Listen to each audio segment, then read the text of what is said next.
video kali ini, kita akan bahas secara singkat mengenai apa itu assessment, bagaimana prosesnya dan aspek penilaian dasarnya. Gunakan earphone atau alat bantu pendengaran lainnya untuk mendengarkan audionya secara lebih jelas. Selamat belajar dan semoga bermanfaat! Di sesi awal ini, kita akan mulai dengan penjelasan mengenai assessment. Assessment merupakan proses pengumpulan data dan informasi secara mendalam dari individu yang akan digunakan untuk mengembangkan rencana perawatan. Hal ini biasanya dilakukan di awal perawatan. Ini adalah proses pendefinisian sifat masalah dan pengembangan rekomendasi perawatan khusus untuk mengatasi masalah tersebut. Assessment juga merupakan suatu proses kolaborasi yang berkelanjutan, di mana umumnya dilakukan pada awal terapi. Namun, assessment juga dapat dilakukan selama proses terapi berjalan hingga setelah menyelesaikan terapi. Tujuan assessment adalah 1. Mengidentifikasi pola dan riwayat penggunaan zat, fungsi sosial dan psikologis, serta kebutuhan terapi secara umum, sehingga dapat menentukan tingkat keparahan gangguan penggunaan zat. 2. Menentukan tingkat kematangan, kesiapan dan pelibatan klien dalam proses terapi, sehingga menjadi dukungan bermakna untuk memulai proses terapi. 3. Memastikan ada tidaknya permasalahan lain selain gangguan penggunaan zat, contohnya seperti gangguan kejiwaan. 4. Terakhir adalah menentukan model intervensi yang diperlukan untuk mengatasi permasalahan dan mengevaluasi sumber daya yang dapat digunakan klien untuk mengatasi permasalahannya. Untuk mendapatkan data maupun informasi yang mendalam juga akurat, proses assessment bergantung pada bagaimana konselor atau asesor dalam menjalin hubungan yang baik atau hubungan terapeutik dengan klien. Salah satu prinsipnya adalah dengan fokus pada kekuatan daripada hanya pada area masalah saja, sehingga dapat membantu membangun kepercayaan, kerjasama dan keterlibatan yang berarti dari pihak klien. Berikan beberapa bentuk orientasi atau pemahaman positif tentang bagaimana layanan akan diberikan misalnya, akan dapat membantu mengurangi kecemasan dari klien dan membangun hubungan yang baik. Ada 4 kompetensi utama assessment, sebagaimana yang tertuang dalam buku Technical Assistance Publication seri ke-21 atau dikenal dengan nama TAP 21. TAP merupakan panduan yang memberikan informasi mengenai kompetensi-kompetensi yang diperlukan oleh seorang konselor atau asesor di bidang gangguan penggunaan zat. Dalam seri ke-21 ini, TAP secara khusus membahas mengenai assessment dan screening, perencanaan terapi, rujukan, koordinasi layanan, konseling, edukasi keluarga maupun masyarakat, serta kompetensi budaya yang diperlukan. Kompetensi pertama adalah bagaimana dapat memilih dan menggunakan proses assessment yang komprehensif, yang juga peka terhadap gender, ras, budaya etnis, dan disabilitas. Salah satunya dengan memilih dan menggunakan instrumen assessment yang sesuai dengan lingkup praktik dari konselor atau asesornya. Kompetensi yang kedua adalah menganalisa dan menginterpretasi data untuk menentukan rekomendasi terapi. Ini berarti memberikan skor, menginterpretasikan dan menggunakannya untuk mengidentifikasi pilihan-pilihan intervensi atau terapi yang tepat untuk klien. Kemudian, kompetensi yang ketiga adalah memanfaatkan bantuan supervisi dan konsultasi yang tepat, khususnya dari atasan atau rekan kerja yang kompeten dalam bidang ini. Dan kompetensi yang terakhir adalah pendokumentasian temuan dan rekomendasi assessment. Lakukan pendokumentasian yang jelas, ringkas dan mudah dipahami, yang menggabungkan berbagai informasi dari berbagai sumber terpercaya. Ada beragam instrumen yang dapat digunakan dalam melakukan assessment di bidang gangguan penggunaan zat. Salah satu yang paling banyak digunakan dan sudah diadaptasi di banyak negara adalah Addiction Severity Index atau ASI. ASI awalnya dikembangkan pada tahun 1980 oleh Thomas McClelland PhD, profesor di bidang psikologi dari University of Pennsylvania, bersama rekan-rekannya sebagai sarana untuk mengevaluasi hasil terapi dan sebagai instrumen pengumpulan data serta pengembangan rencana terapi klien. Hingga pada tahun 1992, ASI edisi kelima kemudian dikembangkan untuk mengakomodir kebutuhan klinis. Dan pada tahun 1997, ASI kemudian dikembangkan lagi ke dalam versi yang lebih singkat yang dikenal dengan nama ASI Light. Versi singkat ini yang kemudian diadaptasi juga di Indonesia untuk kebutuhan asesmen wajib lapor. Apabila dalam sebuah lembaga atau pusat layanan tidak memiliki instrumen pengukuran atau asesmen selain ASI, maka ASI versi lengkap yang akan direkomendasikan. Dalam modul pelatihan ini, kami juga akan menggunakan ASI versi atau edisi kelima untuk membantu mengembangkan rencana terapi individual yang komprehensif.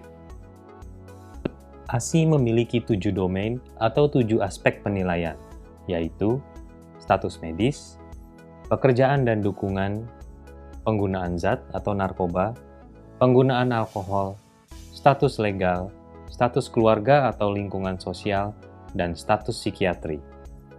Kesemuanya terdiri dari 200 butir pertanyaan yang secara empiris dikembangkan menjadi reliable dan valid untuk populasi dewasa saja.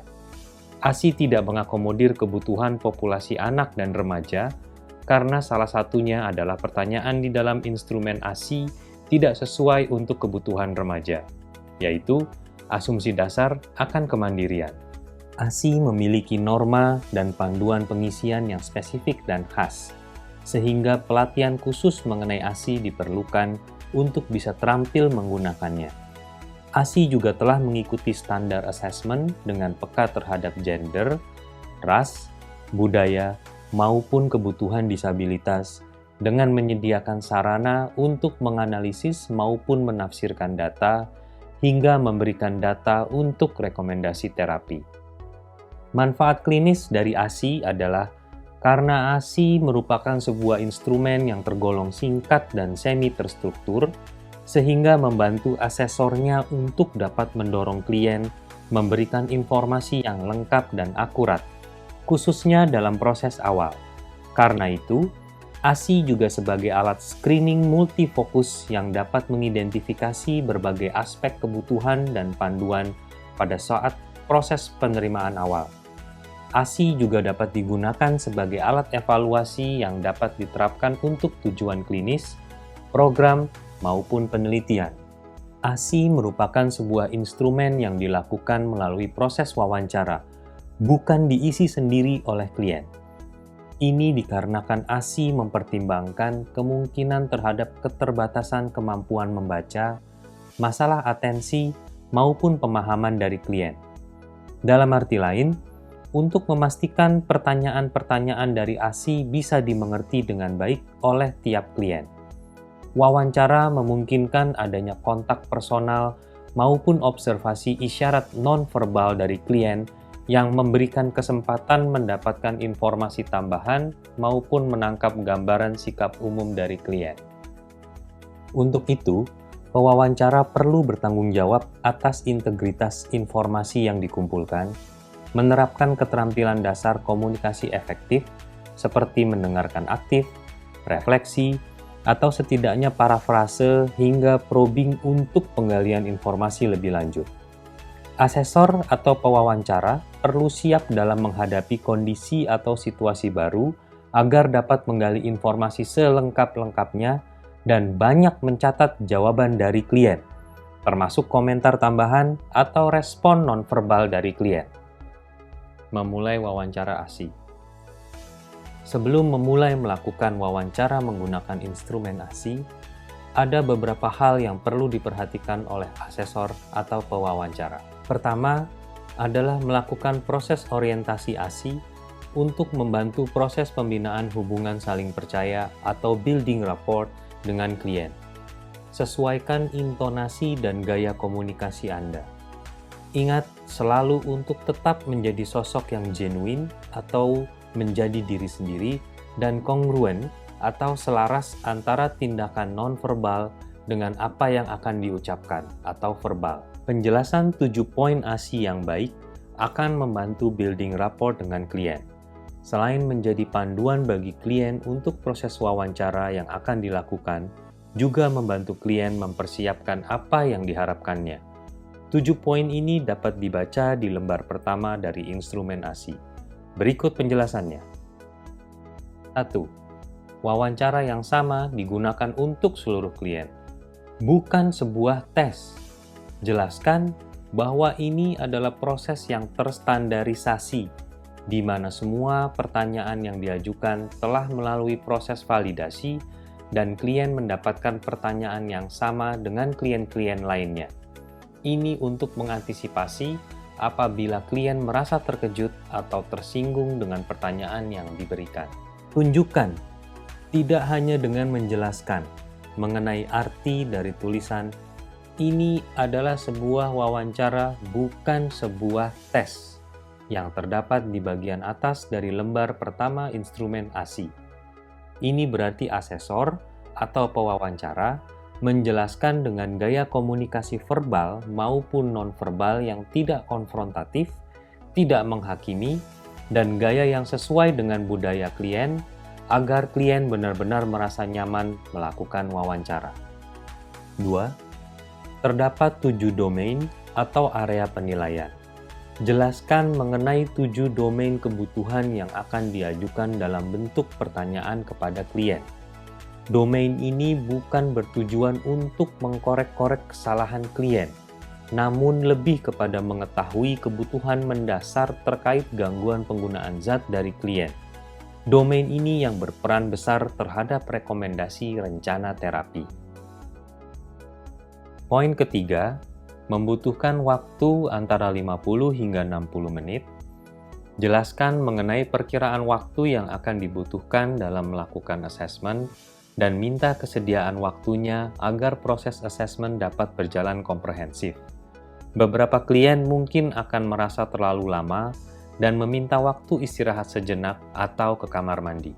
Jelaskan bahwa keutuhan proses wawancara menjadi sangat penting untuk menjaga keakuratan rekomendasi rencana terapi nantinya, meskipun seorang asesor atau pewawancara dapat mempertimbangkan untuk menghentikan sejenak sekitar 5-10 menit apabila klien terlihat lelah demi kelancaran proses dan keakuratan informasi yang diberikan klien untuk kemudian segera melanjutkan prosesnya hingga selesai.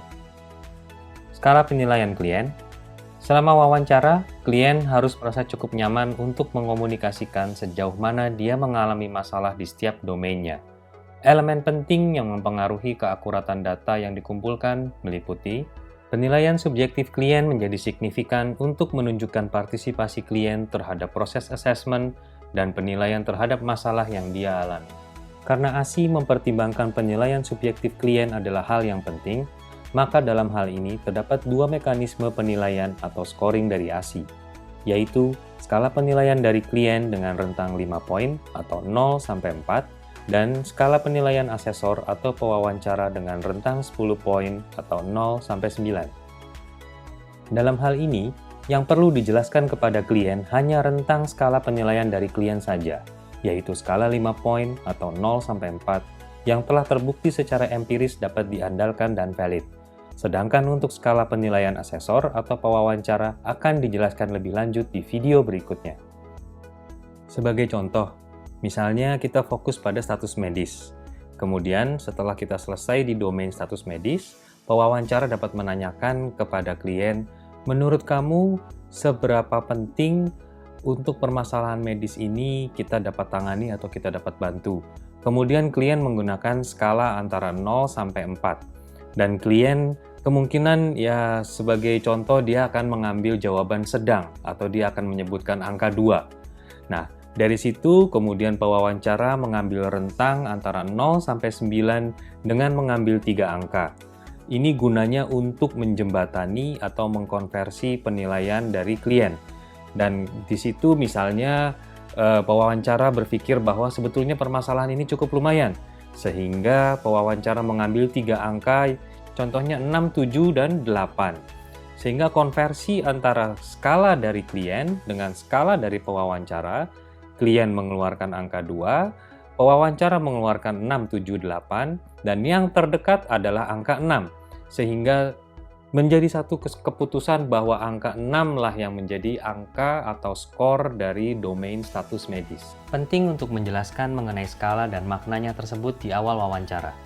Jelaskan juga bahwa skala itu hanya digunakan pada beberapa pertanyaan saja. Sebagai contoh, misalnya pada pertanyaan, seberapa terganggunya kamu dalam 30 hari ini mengenai rasa sakit di perutmu? Dan seberapa penting bagi kamu untuk mendapatkan perawatan untuk itu? Kemudian, sediakan kartu respon bagi klien yang berisi bagan dan penjelasan dari tiap skornya. Untuk beberapa klien, mungkin dibutuhkan cara yang berbeda untuk mendapatkan respon yang tepat. Dorong klien untuk berbagi pendapat mereka mengenai hal yang sedang didiskusikan. Sampaikan ke klien bahwa opini dan persepsi mereka adalah hal yang penting. Kebutuhan utama pada bagian ini adalah untuk mendapatkan pendapat klien, bukan sekedar mendapatkan penilaian yang tepat sesuai penilaian asesor atau pewawancara. Maka, membuat klien menggunakan bahasanya sendiri untuk mengungkapkan pendapat lebih tepat daripada memaksakan penilaian yang tepat. Untuk menjadi perhatian, bahwa skala penilaian klien tidak dapat berdasarkan pada persepsinya tentang masalah dari selain domain yang ditanyakan. Itu karena setiap penilaian pada satu domain masalah tertentu ditentukan terpisah dengan masalah yang ada di domain lainnya yang terjadi dalam rentang waktu tertentu, yaitu 30 hari terakhir atau sepanjang hidup klien. Poin kelima, kerahasiaan. Jelaskan peraturan mengenai kerahasiaan yang berlaku di lembaga Anda dan juga secara umum. Salah satunya adalah menjelaskan siapa saja yang dapat mengakses informasi dan dapatkan persetujuan dari klien. Beri ruang untuk klien mengungkapkan kekhawatirannya dan beri penjelasan yang sesuai agar klien dapat memahaminya. Jelaskan juga bahwa kerahasiaan itu memiliki batasan, di mana Anda maupun pihak berwenang di lembaga Anda dapat membuka informasi rahasia dari klien tanpa persetujuan dari klien, apabila dalam kondisi yang membahayakan keselamatan klien maupun orang lain. Poin keenam, hak untuk menolak menjawab. Meskipun kelengkapan informasi menjadi penting dalam membuat rekomendasi rencana terapi klien, namun keakuratan atau kebenaran informasi menjadi lebih penting. Jelaskan bahwa apabila beberapa pertanyaan bersifat terlalu pribadi, maka ia berhak untuk tidak menjawabnya. Tekankan bahwa informasi yang salah atau tidak akurat akan dapat membuat rekomendasi rencana terapi yang salah untuk dirinya dan membuat bantuan untuk mengatasi masalahnya menjadi tidak optimal. Untuk itu, tidak menjawab lebih baik dibanding menjawab namun tidak sesuai. Selain itu, keengganan klien menjawab suatu pertanyaan mengindikasikan bahwa hal yang ditanyakan tersebut pernah dialami atau dilakukan oleh klien. Untuk itu, jelaskan di kolom catatan tambahan untuk pertanyaan yang tidak ingin dijawab oleh klien. Namun, karena prosedur ASI menjelaskan apabila klien salah memberikan pernyataan pada domain tertentu atau kesulitan memahami beberapa pertanyaan setelah dua domain diberikan, maka proses wawancara dapat dihentikan sebelum waktunya. Maka, apabila klien tidak mau menjawab banyak pertanyaan sesuai keterangan di atas, maka itu dianggap sama dengan proses wawancara perlu dipertimbangkan untuk dihentikan. Poin ketujuh, dua kerangka waktu. Terdapat dua kerangka waktu terpisah yang terdapat di beberapa pertanyaan asesmen wawancara, yaitu 30 hari terakhir dan sepanjang hidup. 30 hari terakhir menandakan masalah terkini dan signifikan yang dialami klien pada saat ini, atau perilaku yang dilakukan hanya dalam 30 hari terakhir. Sedangkan sepanjang hidup berarti yang terjadi sebelum 30 hari ke belakang hingga dia lahir, atau perilaku yang dilakukan sebelum 30 hari terakhir. Jelaskan juga kepada klien jika asesmen lanjutan mungkin akan perlu dilakukan untuk mengevaluasi perkembangan klien, meskipun klien telah menyelesaikan program terapi. Tindak lanjut ini dapat terjadi baik secara langsung atau melalui telepon atau daring. Namun harap diperhatikan bahwa asesmen awal harus dilakukan secara tatap muka untuk mendapatkan hasil yang akurat dan optimal. Jelaskan hal ini jika program Anda berencana menggunakan ASI untuk tindak lanjut. ASI tindak lanjut minimal dapat dilakukan setelah 1 bulan setelah wawancara pertama. Namun idealnya dilakukan setelah 6 bulan dari wawancara pertama. Hanya beberapa item pertanyaan yang ditandai dengan lingkaran pada nomor-nomornya yang perlu diajukan kembali pada asesmen tindak lanjut. Segmen 5, instruksi untuk wawancara. Sebelum memulai proses wawancara, setiap asesor atau pewawancara perlu memahami instruksi yang diperlukan untuk memandu proses asesmen. Instruksi tersebut adalah: instruksi pertama, jangan ada kolom yang tidak diisi. ASI memiliki norma khas dalam pengisian instrumennya, termasuk memberikan kode meskipun pertanyaan tidak dijawab oleh klien. Jika terdapat lebih dari satu kolom untuk menjawab, sedangkan jawaban klien hanya terdiri dari satu baris angka atau kurang dari jumlah kotaknya, maka isi semua kotaknya. Hal ini membuat tidak ada alasan bagi asesor atau pewawancara membiarkan adanya kotak kosong tanpa diisi. Selain untuk memastikan keakuratan informasi, ini juga dapat membantu bagi para supervisor untuk mengevaluasi kinerja asesor atau pewawancara dalam melakukan asesmen ASI. Instruksi 2. Beri tanda X apabila pertanyaan tidak dijawab. Ini berlaku juga apabila klien menggunakan haknya untuk menolak menjawab pertanyaan. Instruksi 3. Beri tanda N atau NN apabila pertanyaan tidak dapat diterapkan. Tidak semua pertanyaan dapat dijawab dengan pilihan jawaban N atau NN. Ikuti instruksi atau tanda titik yang terdapat di lembar ASI untuk memastikan pemberian kode jawaban sudah tepat. Instruksi 4. Mengikuti pembulatan sesuai aturan paruh waktu atau half-time rule.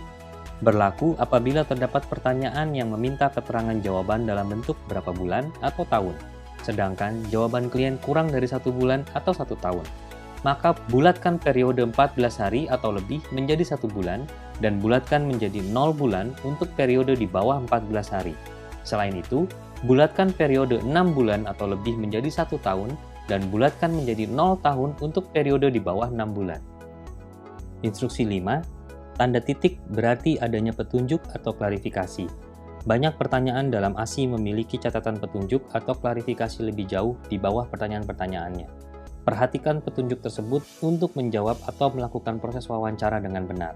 Tanda titik ini juga dapat menginformasikan untuk pewawancara melakukan cek silang atau verifikasi informasi dengan informasi yang diberikan di pertanyaan lainnya. Selain beberapa instruksi di atas, ada beberapa hal yang perlu diketahui sebelumnya juga oleh asesor atau pewawancara, yaitu 1. Kategori pekerjaan berdasarkan kategori Hollingshead. Kategori ini mungkin tidak umum dikenal di Indonesia, namun pengisian sesuai nomor atau kode dari kategori ini diperlukan untuk memastikan setiap kolom ASI terisi dengan benar. 2. Daftar zat yang sering disalahgunakan. Beberapa informasi yang tertera mungkin perlu disesuaikan dengan istilah jalanan atau jenis terkini dari suatu zat yang dikenal di masyarakat. 3. Instruksi tentang penggunaan zat. Ini juga digunakan untuk membantu mengidentifikasi tingkat keparahan klien. Di video berikutnya, akan dihadirkan roleplay atau pengadeganan wawancara ASI antara pewawancara bersama klien dengan pembahasan domain-domain yang terdapat di dalam ASI.